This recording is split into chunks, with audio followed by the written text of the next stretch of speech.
Wait lang sir, nagkamali yata ako. Yung mga galawag din lahat. Mali yata, teka lang. Yung po ito yung pinakamalapit na daan sa Gizmo, kaso pinapa U-turn ako ni Google. Tingnan pa rin natin.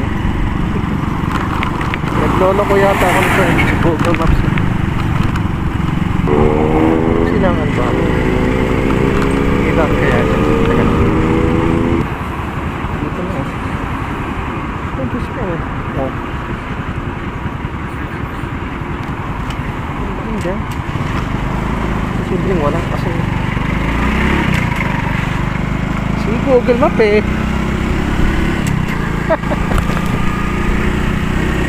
Naglolo ko na naman ako nito ni Google Map. Ayon sa masamang balita ni Google Map,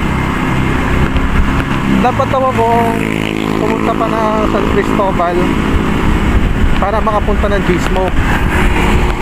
Eh ito na yun eh. Itong dinadaanan ko ngayon ay papuntang Gizmo, Patereley. At alam ko din na may daan doon, shortcutan ng mga motor. Ito naman si Google Map, pinapadaan ako sa recommended na daan. Pero ayaw ko nang bumalik doon sa National Highway kasi ang traffic ng place na yun, tapos malayo pa. Ayaw ko nang bumalik sa Papasiano. Dito naman ako, Pakanlumpang. Puro tingin ko to sa singit si Google Map eh.